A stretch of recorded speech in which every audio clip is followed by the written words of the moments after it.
नमस्कार, जोहार, सत श्री अकाल। मैं हूं आपका रेडियो वाला दोस्त कुमार संभव और आप सुन रहे हैं मिशन कोरोना।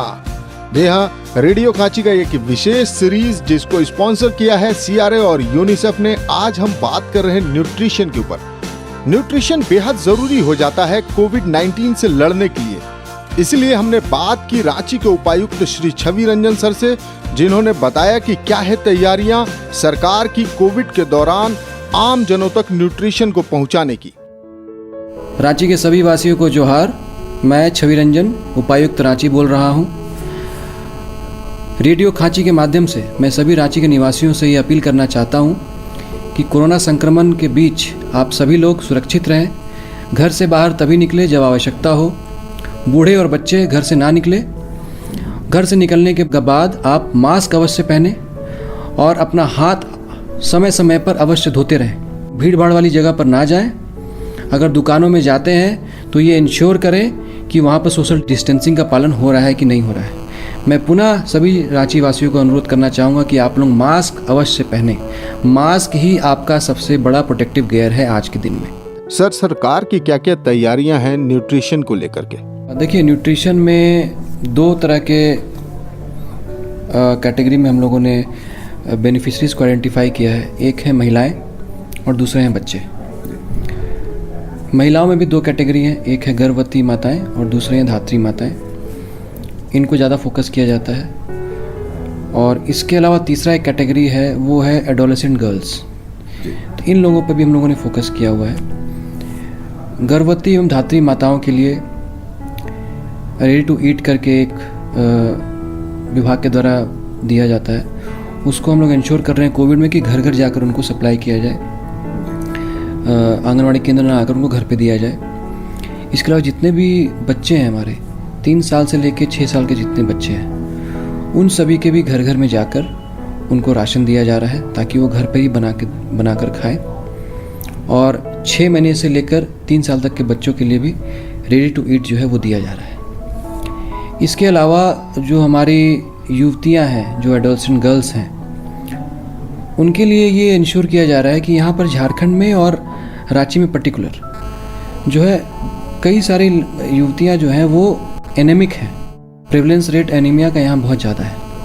तो इसलिए उनके बीच में IFA की गोली जो है वो ससमय उनको वितरण किया जा रहा है। और जितने भी हमारे प्रेग्नेंट वुमेन हैं उनको भी हम लोग ये गोली डिस्ट्रीब्यूट करा रहे हैं। इसके अलावा कोविड में जितने भी हमारे हेल्थ सेंटर्स हैं जहाँ पर हम लोग कोई कोविड पेशेंट रहते हैं, उसमें हम लोग प्रयास कर रहे हैं कि कम से कम ऑल्टरनेट डे छोड़कर प्रोटीन को बढ़ाया जाए, क्योंकि कोविड पेशेंट्स में प्रोटीन की आवश्यकता बहुत ज़्यादा हो जाती है। रिकवर करने में उसको काफ़ी मदद मिलती है। तो इसीलिए अंडा या फल की व्यवस्था हम लोग कर रहे हैं। धन्यवाद। ये थे हमारे रांची के उपायुक्त श्री छवि रंजन सर, जो कि बता रहे थे हमें कि न्यूट्रिशन किस तरीके से आम लोगों को मिल सकता है सरकार की तरफ से। कोविड के दौरान ये बेहद जरूरी हो जाता है कि हम अपने खान पान का ख्याल कैसे रखें। और कई सारी गाइडलाइंस भी जारी हुई हैं, लेकिन जो सटीक गाइडलाइंस हैं वो यूनिसेफ की तरफ से हमारे पास पहुंची हैं, जिसको WHO ने भी माना है और उसको बता रही हैं हमारी साथी निधि त्रिपाठी। नमस्कार, मेरा नाम निधि त्रिपाठी है और आप सुन रहे हैं मिशन कोरोना। कोरोना वायरस से बचाव के लिए इम्यून सिस्टम का बेहतर होना जरूरी है। संतुलित आहार और पर्याप्त पानी पीने से हमारी रोग प्रतिरक्षा प्रणाली मजबूत होती है। बेहतर इम्यूनिटी के लिए विटामिन, खनिज, फाइबर, प्रोटीन और एंटीऑक्सीडेंट वाले खाने की चीज़ों का सेवन करना चाहिए। मजबूत प्रतिरक्षा प्रणाली वाले बीमार कम पड़ते हैं। मजबूत इम्यूनिटी के लिए क्या खाना चाहिए, यह सवाल हमारे और आपके मन में है। विश्व स्वास्थ्य संगठन यानी WHO ने कोरोना महामारी के दौरान वयस्कों को क्या खाना चाहिए इसका प्लान शेयर किया है। हमें WHO ने ऐसी डाइट्स और फूड्स के बारे में बताया है जो आपके इम्यून सिस्टम को मजबूत बनाएगी। रोज ताज़ा खाना खाएं, फल सब्जियां, फलियां, मसलन दाल और बीन्स खाएं। नट्स और साबुत अनाज जैसे मक्का, बाजरा, जई, गेहूं, ब्राउन राइस और स्टार्च वाली सब्जियां अपने आहार में शामिल करें। मांस, मछली, अंडा और दूध का सेवन करें। अपने रोज़ के खाने में 2 कप फल, 2.5 कप सब्जियां, 180 ग्राम अनाज और 160 ग्राम मांस और बीन्स शामिल करें। रेड मीट हफ्ते में 1 से 2 बार खाया जा सकता है और पोल्ट्री वाले चीज़ें हफ्ते में 2 से 3 बार। नाश्ते में चीनी, वसा या नमक वाले आहार ना लें। इसकी जगह कच्ची सब्जियां और ताज़े फल खाएं। सब्जियों और फलों को ज़्यादा ना पकाएं, इससे विटामिन खत्म हो जाता है। बिना चीनी और नमक वाले डिब्बाबंद आहार, सूखी सब्जियां और फलों का इस्तेमाल करें। रोज़ पर्याप्त पानी पिएं। पानी जीवन के लिए ज़रूरी है।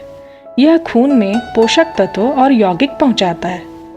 पानी शरीर के तापमान को नियंत्रित रखता है, शरीर से गंदगी निकालता है और जोड़ों की चिकनाई बरकरार रखता है। रोज़ 8 से 10 ग्लास पानी पिएं। कोरोना संक्रमण से बचने के लिए आपको हाइड्रेट रहना चाहिए। इसके लिए पानी और जूस का सेवन करें। शुगर वाली ड्रिंक्स के बजाय आपको हेल्दी ड्रिंक्स का सेवन करना चाहिए। फलों और सब्जियों का जूस अच्छा रहेगा। संतुलित मात्रा में वसा और तेल का सेवन करें। मछली, एवोकेडो, नट्स, जैतून, सोया, कैनोला, सूरजमुखी और मकई के तेल का सेवन करें। मांस, मक्खन, नारियल, क्रीम, पनीर, घी से मिलने वाला वसा ना खाएं। रेड मीट की जगह पोल्ट्री उत्पाद और मछली खाएं। रेड मीट की तुलना में इसमें वसा कम होता है। प्रोसेस्ड मीट से बचें, इसमें वसा और नमक ज़्यादा होता है। संभव हो तो कम से कम वसा वाला दूध और डेयरी प्रोडक्ट इस्तेमाल करें। फैक्ट्री प्रोडक्ट वाले ट्रांस वसा से बचें। यह प्रोसेस्ड, फास्ट और फ्राइड फूड्स में अक्सर पाया जाता है। पिज़्ज़ा, चीज़, कुकीज़, मोज़रेला और स्प्रेड में भी होता है। नमक और चीनी कम खाएं। खाना पकाते समय कम नमक डालें। उच्च सोडियम मसालों, मसलन सोया सॉस और मछली सॉस का सेवन कम करें। रोज़ करीब 5 ग्राम यानी 1 चम्मच से ज़्यादा नमक ना खाएं। आयोडीन वाले नमक का इस्तेमाल करें। ज़्यादा नमक और चीनी वाले खाने की चीज़ों से बचें। सॉफ्ट ड्रिंक, चीनी और सोडा वाले फलों का रस, सिरप, सुगंधित दूध, दही जैसे पेय पदार्थ का सेवन कम करें। मीठे स्नैक्स मसलन कुकीज़, केक और चॉकलेट के बजाय ताज़े फल खाएं। बाहर खाने से बचें। कोरोना संक्रमण से बचने के लिए WHO ने घर पर खाने की सलाह दी है। सार्वजनिक जगहों पर हम ज़्यादा लोगों के संपर्क में आते हैं। रेस्टोरेंट और कैफ़े जैसी भीड़ भाड़ वाली जगहों में सामाजिक दूरी हमेशा संभव नहीं है। पोषक आहार और उचित मात्रा में पानी पीने से हमारी सेहत अच्छी होती है। हमारा इम्यूनिटी सिस्टम बेहतर होता है। यह कोरोना संक्रमण और अन्य बीमारियों का खतरा कम करती है। पर यह जादू की गोली नहीं है। हमें सावधान रहने की ज़रूरत है। सुरक्षा मानकों का इस्तेमाल करना है। साफ सफाई से रहना है। कोरोना बीमारी के लक्षण या संदेह होने पर तुरंत डॉक्टरों से संपर्क करें और उनकी सलाह का पालन करें। साथियों, इन्हीं सब बातों के साथ अब दीजिए अपनी आरजे साथी निधि को इजाज़त। धन्यवाद। तो ये थी हमारी साथी निधि त्रिपाठी जो कि बता रही थी कि किन बातों का विशेष ध्यान रखना चाहिए कोविड के दौरान, खास करके खान पान से रिलेटेड। मैंने बात की यूनिसेफ के CFO मिस्टर प्रशांत दास से। आइए जानते हैं कि क्या कहा उन्होंने न्यूट्रिशन को लेकर के। सर, बहुत बहुत स्वागत है रेडियो खांची 90.4 FM में। धन्यवाद संभव। सर, ये जो मौका है, ये जो समय है, कोविड का समय है, ऐसे में सर न्यूट्रिशन कितना इम्पोर्टेंट हो जाता है?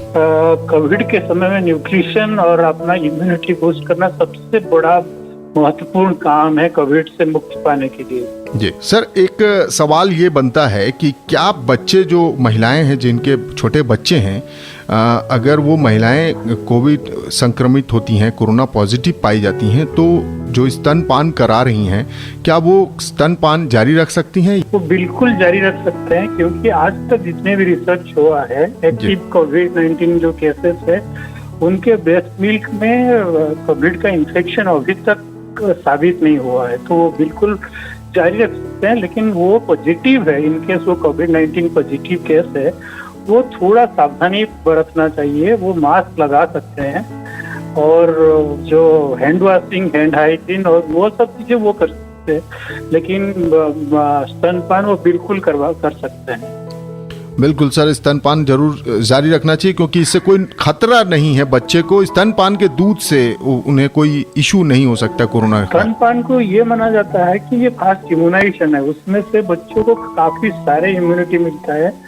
जो काफी सारे लोगों को भ्रम है, उनको पानी देना है, शहद देना है या ग्राइस वाटर देना है, वो सब चीजें का जरूरत नहीं। सिर्फ आप एक्सक्लूसिव जिसको कहते हैं एक्सक्लूसिव 6 महीने तक आप ब्रेस्ट फीडिंग करेंगे तो आपके बच्चों के पास वो जो इम्यूनिटी है, जो काफी सारे रोगों को फाइट करने के लिए जो हमारा बॉडी में जो एंटीबॉडीज बनता है वो बनने में बहुत मददगार होता है और उसको 2 साल तक कंटिन्यू कर सकते हैं और 2 साल बाद भी कंटिन्यू कर सकते हैं ब्रेस्ट फीडिंग। बिल्कुल सर। सर, ये जो छोटे बच्चे हैं उनके माता पिता को आप क्या कहना चाहेंगे सर? सिर्फ नवजात ही नहीं बल्कि जो बच्चे हैं 7-8 साल के, 10 साल के अंदर के जो बच्चे हैं उनके लिए। नहीं, काफी सारे एज ग्रुप के बच्चों के लिए अलग अलग एडवाइस है। जो 6 महीने से बड़े बच्चे हैं, जिस बच्चे को आपने एक्सक्लूसिव ब्रेस्ट फीडिंग करवा दिया 6 महीना, उसके बाद उसको ऊपरी आहार देने का जरूरत है। और ऊपरी आहार आप जो भी खाते हैं, घर में जो भी मिलता है, उसके लिए कोई स्पेशली आपको बाहर से कुछ करने का जरूरत नहीं है। आप घर में दाल खाते हैं, चावल खाते हैं, रोटी खाते हैं या वेराइटीज ऑफ जो ग्रीन वेजिटेबल्स है उसको खाते हैं, जो खाते हैं उसको आप कम शुरू से आप कम से शुरू कर सकते हैं, 1 कप से शुरू कर सकते हैं। जो थोड़े 6 से 9 महीना हो जाएगा उसको आधा कटोरी दे सकते हैं ऐसा। लेकिन वो शायद सबसे एंड उसको सब टाइप का वेजिटेबल्स, फ्रूट सब टाइप का और अंडा, आप मिल्क सब कुछ दे सकते हैं और उसको आप मात्रा बढ़ा सकते हैं। जैसे बच्चों का उम्र बढ़ता जाएगा उसका मात्रा को आप बढ़ा सकते हैं। लेकिन जो सबसे बड़ा चुनौती है झारखंड के लिए, वो जो कम्प्लीमेंट्री फीडिंग है वो बहुत कम होता है और एप्रोप्रिएट ढंग से बहुत कम होता है। तो वो एप्रोप्रिएट ढंग से उसको ऊपरी आहार देना, उनको इम्यूनाइजेशन करना, आप इंश्योर करें कि उसको सब टाइप का ऊपरी आहार मिले।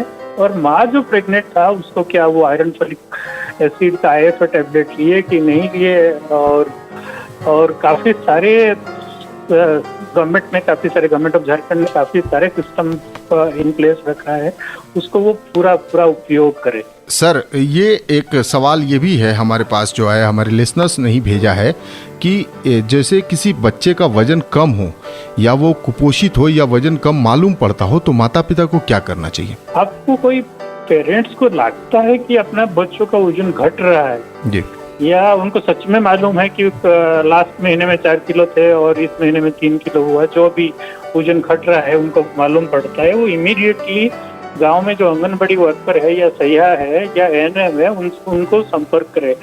और इन सब से कोविड के कारण सब लोग शायद दूसरे काम में भी व्यस्त हो सकते हैं, कोई एक नहीं मिले तो इनकेस नहीं मिले तो वो कैसे भी करके वेट और हाइट का मेजरमेंट लेके देख सकते हैं। ये आंगनबाड़ी में ये सुविधा मिलता है वेट और हाइट का लेने के लिए।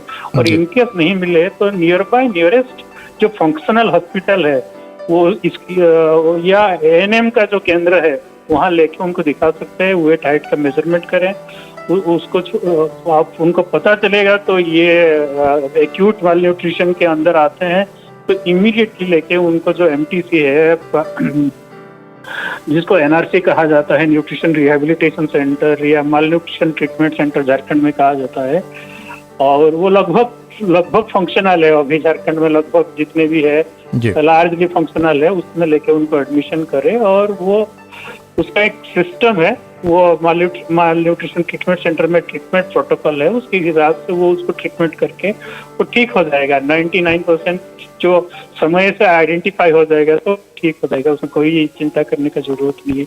लेकिन पेरेंट्स को वो फास्ट स्टेप लेना है। इनकेस आपको फील हो रहा है या आप सच में देख रहे हैं कि बच्चों का वजन घटता जा रहा है, आपको ये 3-4 स्टेप लेने की जरूरत है। बिल्कुल और सर। अभी जितने भी माल न्यूट्रिशन सेंटर है उसमें कोविड प्रोटोकॉल को भी अच्छे से ख्याल रखा जाता है। कोविड के ऊपर सबका ट्रेनिंग हो चुका है और यूनिसेफ के द्वारा भी कुछ ट्रेनिंग हुआ, सरकार ने भी काफी ट्रेनिंग किया। तो कोविड का कोई चिंता वहाँ भी नहीं होगा, तो माँ और बच्चे दोनों स्वस्थ वहाँ रह सकते हैं। बिल्कुल सर, आपने सही कहा कि अभी अगर इस तरह की कोई बात आती है तो बहुत ज़रूरी है कि पास के स्वास्थ्य केंद्र या जहाँ पर इसकी जांच हो सके वहाँ पर माता पिता को पहुँचना चाहिए। सर, एक पोषण माह का भी हम लोग आयोजन करते रहे हैं। इस सितंबर का पूरा महीना पोषण माह के रूप में मनाया जाता रहा है और मनाया जा रहा है। तो सर, आप झारखंड में इतने सालों से यूनिसेफ काम कर रही है, क्या चुनौतियाँ देखने को मिलती हैं आपको, क्या परेशानियाँ यूनिसेफ को देखने को मिलती हैं? जैसे मैंने कहा, I think exclusive breast feeding एक चुनौती है हमारे साथ जी, जबकि नहीं होना चाहिए एक्सक्लूसिव ब्रेस्ट फीडिंग। जितने भी इवन इंस्टीट्यूशनल डिलीवरी में भी एक्सक्लूसिव ब्रेस्ट फीडिंग एक चुनौती है जी। उसके बाद सबसे बड़ा चुनौती है ये कम्प्लीमेंट्री फीडिंग, जो प्रॉपर तरीके से कम्प्लीमेंट्री फीडिंग, जिसको तिरंगा भोजन कहा जाता है, जिसको सब टाइप का, और सादा शब्द में बोलूंगा तो आपको साग सब्जी सब कुछ, दाल चावल सब कुछ खाना है, बच्चों को सब कुछ देना है। और घर में if you have affordability to give milk या दूध या मिल्क एंड अंडा, वो भी दे सकते हैं, तो प्रोटीन टाइप का चीजें दे सकते हैं, तो आप सब दीजिए। और जैसे मैंने कहा, मात्रा कम मात्रा से शुरू कीजिए, जैसे एज बढ़ता जाता है उसको कीजिए।